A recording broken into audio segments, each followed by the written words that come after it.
একটা ঘর কিন্তু শুধু বিশ্রামের জায়গা না, এখানে লুকিয়ে থাকে হাজারো সুখ দুঃখের গল্প, যেটা প্রত্যেকের একান্ত নিজের গল্প। আমার মনে হয় প্রত্যেকটা মেয়েরই স্বপ্ন তার সুন্দর একটা সাজানো গোছানো সংসার হোক, যেটা কিনা তার একান্ত নিজের হবে। আসসালামু আলাইকুম, কেমন আছেন সবাই? আশা করি ভালো আছেন। আলহামদুলিল্লাহ, আমি অনেক অনেক ভালো আছি। আমরা যারা বাড়ির বউ আছি তাদের কিন্তু প্রায় প্রতিদিন একই ধরনের কাজ করতে হয়। প্রথমে সকালবেলা ঘুম থেকে উঠে আমি বিছানাটা খুব সুন্দরভাবে গুছিয়ে নিই। রুমটা যদি গোছানো থাকে তাহলে অন্যান্য কাজ করেও মনের ভেতর ভালো লাগে। আর যাদের বাসায় বাচ্চা আছে তাদের রুম যতই গোছানো হোক, অতটাও কিন্তু গোছানো থাকে না। আর আমার যেহেতু দুই ছেলে, রুম গোছানোর সাথে সাথে রুম আবার এলোমেলো করে ফেলে। আমার ছেলেরা খেলনা দিয়ে পুরো বাসা কিংবা রুম এলোমেলো করলেও আমি ওদের কখনোই বকা দিই না। আমার তো মনে হয় ওরা আর কয়েক বছরই বা খেলনা দিয়ে খেলবে, তারপর তো আর খেলনা দিয়ে খেলবে না। তখন এই দিনগুলো আমি অনেক অনেক মিস করব। বিছানা গুছিয়ে ফার্নিচারগুলো মুছে নিচ্ছিলাম। প্রথমে আমি খাটটা খুব সুন্দরভাবে মুছে নিলাম।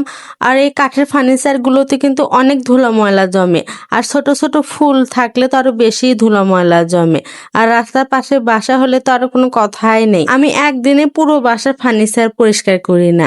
আমি যেদিন পরিষ্কার করি এক রুম করে পরিষ্কার করি। আমার কাছে মনে হয় এটাই সহজ। আমি ছোটবেলা থেকে আমার রুমটা গুছিয়ে রাখতে পছন্দ করি।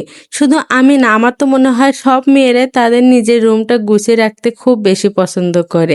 রুমে খুব একটা বেশি জিনিস না থাকুক, কিন্তু রুমটা যেন খুব সুন্দরভাবে পরিপাটি থাকে, তাহলে রুমে ঢুকতে যেন মনে একটা আলাদা শান্তি পাওয়া যায়। আমার রুমের ব্যালকনির দরজাটা আমি সবসময় খোলাই রাখি। অনেক সুন্দর বাতাস আসে, আমার খুব ভালো লাগে। আর দরজার সামনে একটা মানি প্লান্টের গাছ রেখেছি। মাশাআল্লাহ, মানি প্লান্টটা কিন্তু অনেক লম্বা হয়েছে। আর আমার ড্রেসিং টেবিলের দুই পাশে দুটা গাছ রেখেছি, একটা লাকি ব্যাম্বো আর একটা সিঙ্গোনিয়াম। রুমের ভিতর যদি একটু সবুজের ছোঁয়া থাকে তাহলে কিন্তু রুমটা দেখতে আরো বেশি ভালো লাগে। আর আমার তো গাছ অনেক অনেক বেশি প্রিয়। বাসার বাকি রুমগুলো গুছিয়ে আমি ঝাড়ু দিয়ে নিয়েছি বাসাটা। এবার চলে যায় রান্না বান্নায়। অবশ্য আজকে রান্না বান্নায় খুব একটা বেশি ঝামেলা নেই।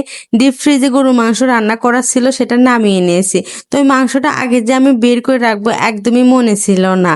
আর আমার ছেলেরা মাংস খেতে অনেক পছন্দ করে। এগুলো কিন্তু কোরবানি ঈদের মাংস। রান্না করে এভাবে পলিথিন করে ডিপ ফ্রিজে রেখে দিয়েছিলাম।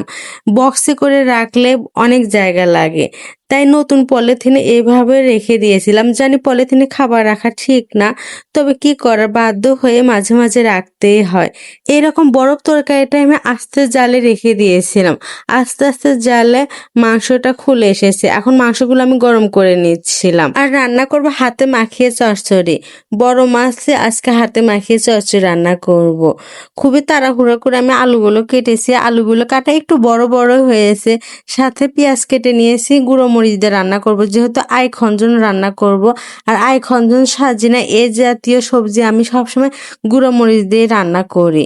প্রথমে আমি খুব ভালোভাবে আলু পেঁয়াজটা মাখিয়ে নিলাম, এরপর মাছ দিয়ে দিলাম। মাঝে মাঝে হাতে মাখিয়ে বড় মাছ রান্না করলে আমি মাছটা আলাদা করে জাল করে নিই, তবে আজকে আলাদা করে আর জাল করে নিলাম না। এই আলু পেঁয়াজের সাথে খুব ভালোভাবে মাখিয়ে নিলাম। আর আমার জামাই সাজিনা আই খঞ্জন এই সবজিটা একদমই খায় না, তো তার জন্য আলাদা করে আর কি রান্না করব। ভাবলাম আলু আর মাছটা যখন আমি মাখিয়ে নিয়েছি তখন ওটা উঠিয়ে আলাদা রান্না করে নিব। উঠিয়ে নেওয়ার পরে আমি আইখঞ্জনগুলো দিয়ে দিলাম, মানে একই সাথে মাখালাম কিন্তু তরকারি রান্না করব দুইটা। এতো আমি পরিমাণ মতো পানি দিয়ে উঠিয়ে দিলাম। আমার ছেলে কাঁঠাল পছন্দ করে, তো ওর জন্য আমি কাঁঠাল উঠিয়ে নিচ্ছিলাম। তবে কাঁঠালটা একদমই ভালো ছিল না, মিষ্টি ছিল কিন্তু কাঁঠালটা খুবই নরম ছিল। আর আমার কাছে এরকম নরম কাঁঠাল খেতে একদমই ভালো লাগে না। কাঁঠালের ওয়াটা একটু শক্ত শক্ত থাকবে, ওই রকম শক্ত শক্ত ওয়া কাঁঠাল আমার কাছে অনেক বেশি ভালো লাগে। আর এরকম নরম কাঁঠাল খাওয়ার সময় মনে হয় যে গলায় আটকে যাবে। তো যাই হোক, এরপর একটু ছাদে চলে গিয়েছিলাম। ছাদে যেয়ে দেখে আম পেকে একটা পড়েছিল, তো এই আমটা আমি উঠিয়ে নিলাম। আমার তো আম কুড়াতে ভীষণ ভালো লাগে। আগে ছোটবেলায় কুড়াতাম, আর এখন ছাদের ড্রামের আম কুড়াচ্ছি। আর সাথে একটা পাকা আমও আমি গাছ থেকে উঠিয়ে নিলাম।